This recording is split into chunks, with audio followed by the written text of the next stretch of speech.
जय जय विठ्ठल जय हरि विठ्ठल जय जय विठ्ठल जय हरि विठ्ठल जय जय विठ्ठल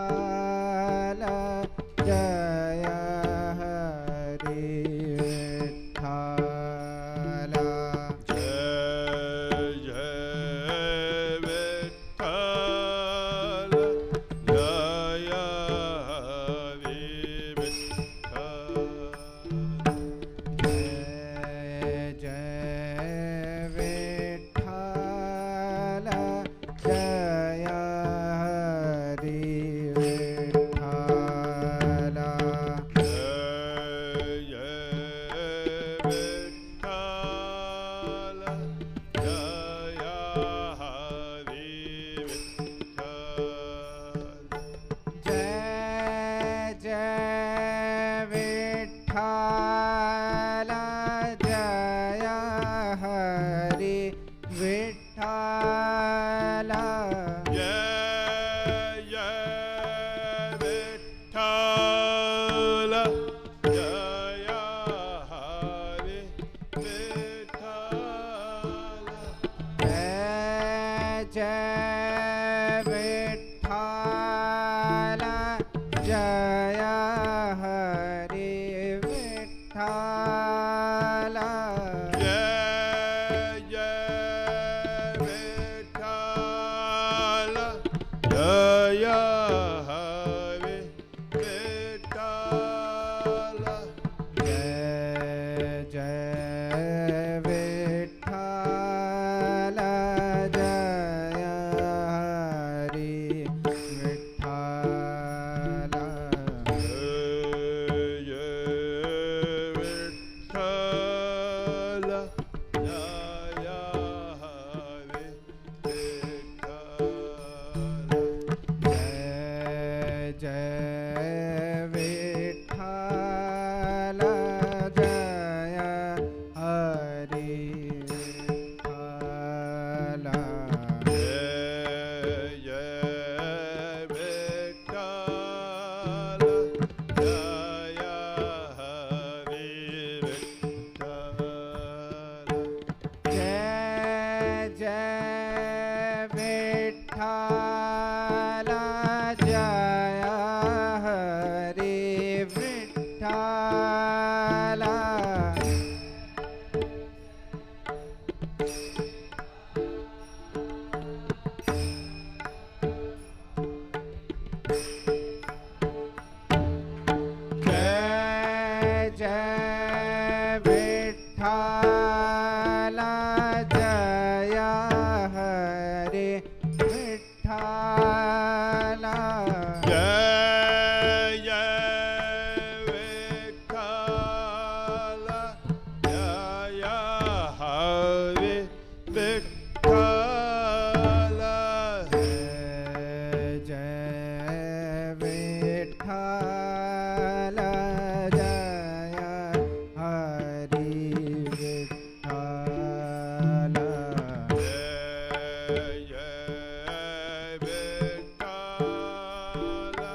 जय विठ्ठल जय हरि विठ्ठल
जय विठ्ठल जय हरि विठ्ठल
जय विठ्ठल जय हरि विठ्ठल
जय हरि विठ्ठल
विठ्ठल जय जय विठ्ठल जय हरे विठ्ठल जय जय विठ्ठल जय हरि विठ्ठल जय विठ्ठल जय हरे विठ्ठल जय जय विठ्ठल जय हरि विठ्ठल जय जय विठ्ठल जय हरे विठ्ठल जय जय विठ्ठल जय हरि विठ्ठल जय जय विठ्ठल जय हरे विठ्ठल जय जय विठ्ठल जय हरि विठ्ठल जय जय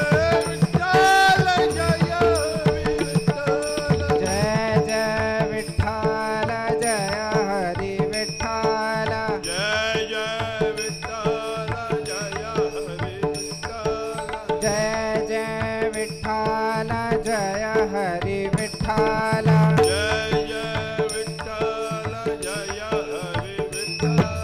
जय जय विठ्ठल जय हरि विठ्ठल जय जय विठ्ठल जय हरे विठ्ठल जय जय विठ्ठल जय हरि विठ्ठल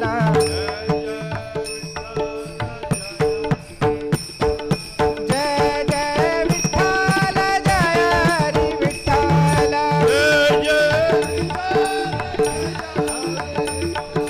जय जय विठ्ठल जय हरि विठ्ठल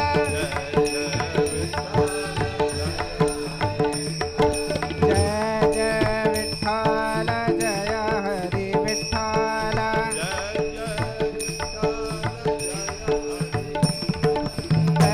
जय विठ्ठल जय हरि विठ्ठल जय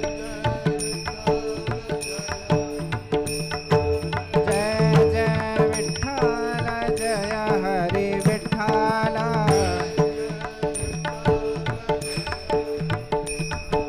जय जय विठ्ठल जय हरि विठ्ठल जय जय विठ्ठल जय हरि विठ्ठल जय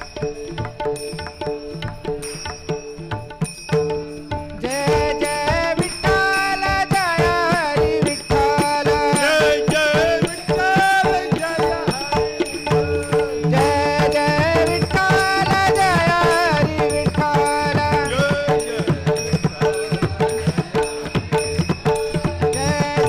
विठ्ठल जय हरि विठ्ठल जय जय विठ्ठल जय हरि विठ्ठल जय जय विठ्ठल जय हरि विठ्ठल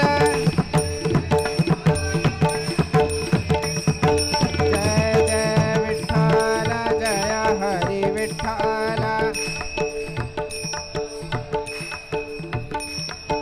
जय जय विठ्ठल जय हरि विठ्ठल जय जय विठ्ठल जय हरि विठ्ठल जय जय विठ्ठल जय हरि विठ्ठल जय जय विठ्ठल जय हरि